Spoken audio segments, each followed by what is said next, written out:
What's up, y'all? DJ Kaylavi of DJGurl.com here talking all things DJing from a woman's perspective. And I'm back with another video.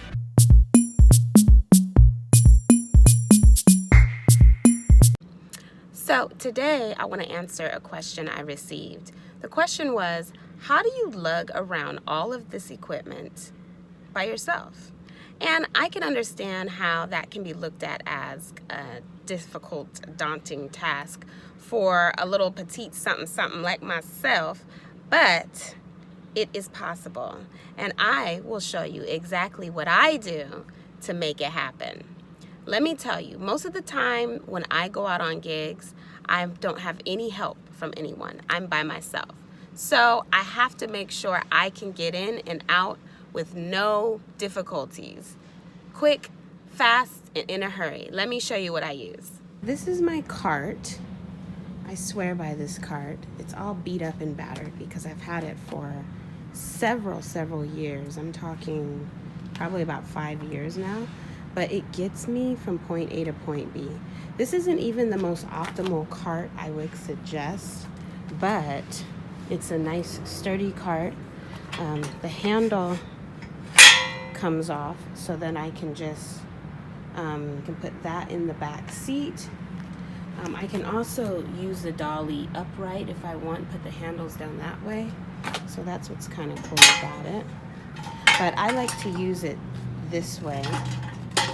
Here are my speaker bags, and you see both of my speakers are in bags with carrying handles on it, which makes it so much easier to lug these speakers around.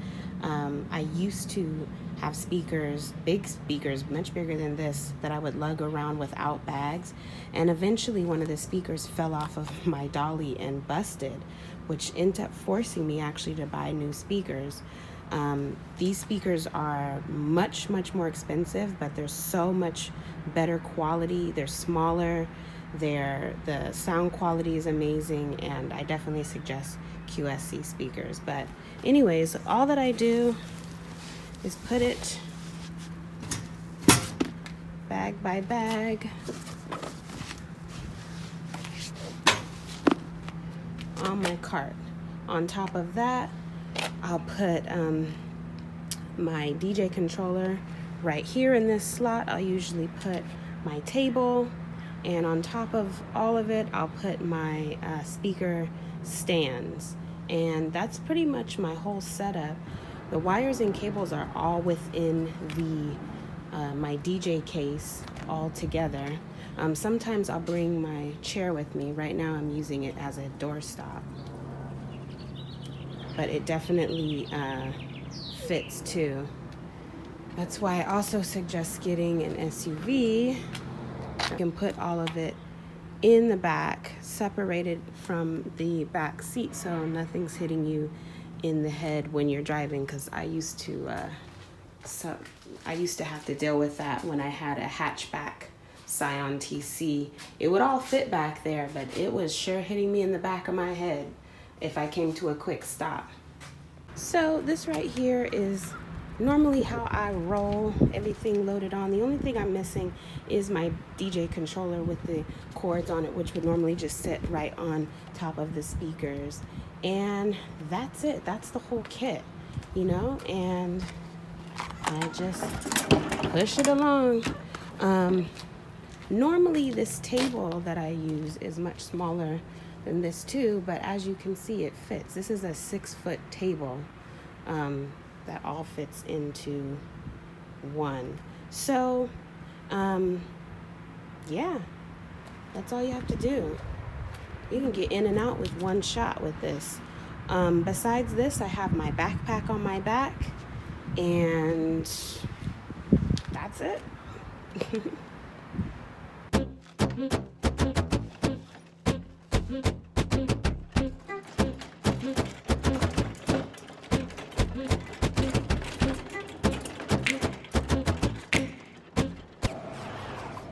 So you see, it's not too complex at all, you know. Just get you a dolly and load that equipment onto that dolly. Get in and get out. Okay, so the trick is to not complicate things too much and not have a bunch of loose ends, stuff loose all over the place. I used to be guilty of that. I used to have wires in this bag and speakers and this thing and just stuff all over the place. Okay, it would take me forever to load things in from my car into the event location. Okay, and that was with no dolly and no one to help me. Okay, so half my setup time was just loading in equipment, which, you don't want to do that. If you want to be a good female mobile DJ or just mobile DJ in general, just, make it simple for yourself. Clients would always compliment me on my load in and load out method. They always thought my dolly was so cute, and just me being able to do it all by myself, like I would always get comments on that. It's always really funny. But, do what you do, boo. Make it easy for yourself. Oh, and one thing I forgot to show you was my speaker stands. So my speaker stands have like a crank on the side of them. So you can just crank it up and crank it down. So meaning you can put the speaker on top of the pole at its lowest level and then crank it up to how high you need it to be.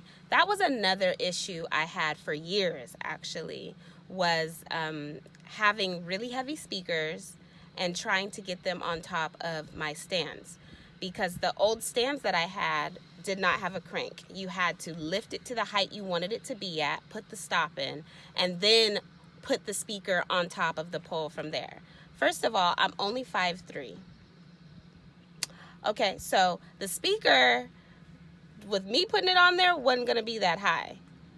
First of all, I can only put it up so high, and then also to try to put a really heavy 12-inch speaker on top of that high place just was not optimal. And I used to have guests would walk by the speakers covering their ears because it was so at face level. And the trick with speakers is you want them to kind of be above face level so they're not blowing in people's face. Okay, so with my crank or hoist speaker stands, however you want to call it, I'll link that below. You can easily get your stuff up and down, in and out, simple. Also, you want to get a bag for those speaker stands as well. I am putting all this stuff down, linked below. Check that out, okay? Also, if you have a limited amount of space to hold your equipment, I suggest getting a storage unit if you can afford it, and just keeping your stuff there, as opposed to crowding your own space. Or if you're living with someone and you just don't want all your DJ equipment there, or it's hard to get your DJ equipment up and downstairs. Say you live in an apartment building with stairs with no elevator. I used to be there with that, and I used to always have to call friends to help me carry up my huge DJ case just to up and down the stairs, and it was such a pain in the butt. Matter of fact, I chipped my tooth doing that. I mean, it gets real, y'all. It gets real. So you really want to simplify all that stuff. I had to learn through trial and error. And so definitely consider getting a little small storage unit to put your stuff in if your residence isn't really the best optimal place to hold DJ equipment. Okay, so I hope that answers the question. If you have any more questions, make sure you hit me up. Make sure to subscribe, comment, do whatever you need to do. I appreciate the love, you guys. If you would like to learn, some DJ skills, brush up on your DJ skills, or if you have no idea anything about DJing, but you want to, get into it, I have some DJ tutorials linked below. So make sure you go check those out. Just click my link and it'll take you straight there. Also, make sure to hit up djgurl.com, see what's popping off over there, show me some love. Maybe sign up to my emailing list. I'll be sending out, monthly or whatever newsletters. All right, y'all, take care.